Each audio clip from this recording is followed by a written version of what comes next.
Clara's grandmother handed her the doll with a strange hesitation, wiping away dust as if she hadn't touched it in decades. "Found this in the attic," she said, her voice quieter than usual. The doll was old, porcelain skin cracked with age, its blue glass eyes slightly mismatched, giving it an almost lifelike gaze.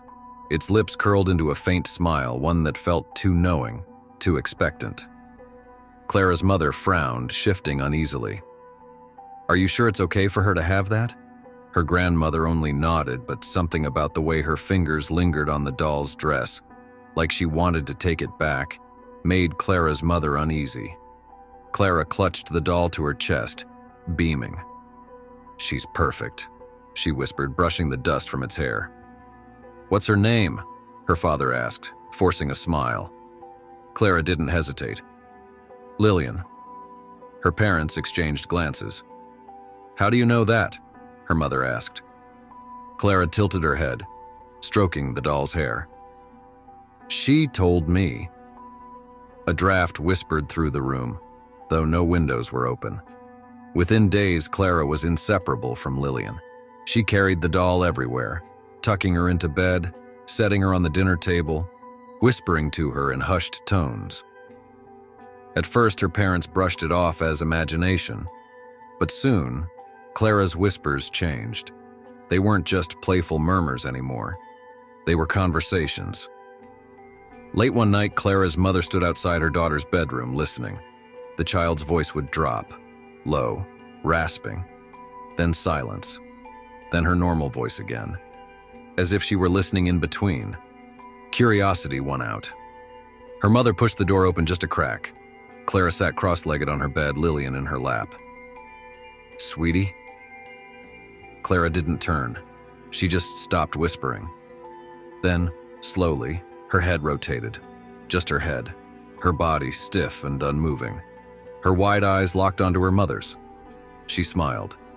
"Lillian told me how you're going to die." The light flickered. The next morning, Clara's mother took the doll. Clara screamed, shrieked so violently that her father had to pry her hands away. "She's just a doll," he soothed, though the words felt hollow even to him. Clara's little hands clenched into fists, her face twisted in fury. "She doesn't like that," she whispered. Her mother stuffed Lillian into a box and shoved it into the attic. Clara pounded on the attic door, screaming until her voice broke. That night she wouldn't eat, wouldn't talk. She just stared. Her bedroom door stayed open, but in the dim glow of the hallway light, her mother could see her sitting up in bed, eyes unblinking, watching. The mother dreamt of Lillian that night. She saw the doll standing at the foot of their bed, her glassy eyes watching. Her mouth stretched open wider than it should, too wide. Something inside it moved, a writhing black mass. A whisper slithered into her ear. "Let me back in." She woke with a start, heart hammering. Her husband wasn't beside her. The bathroom light was on. She pushed the door open. He stood before the mirror, unmoving. His hands gripped the sink, but his reflection wasn't moving. She gasped. His head snapped toward her, eyes dull and glassy. Not his eyes, Lillian's.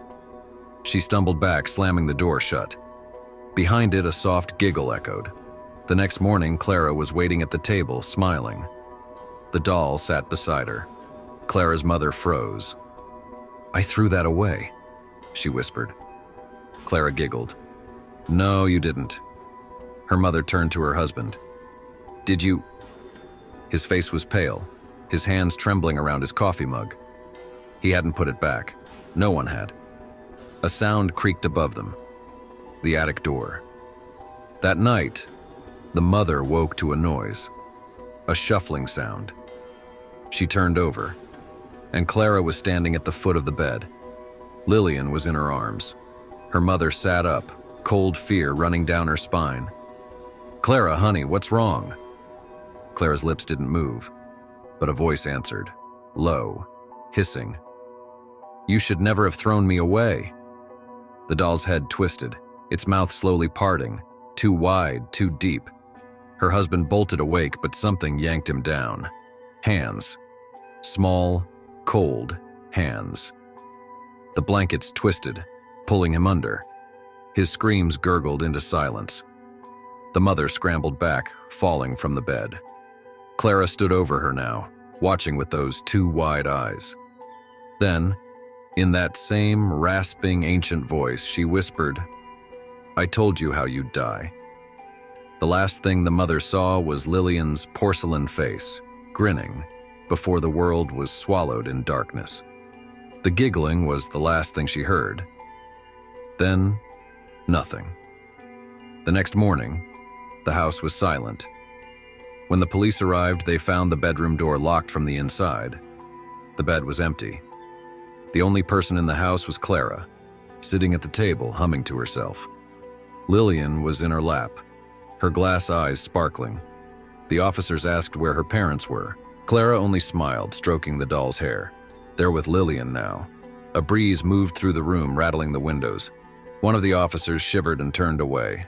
Neither of them saw the doll's lips move.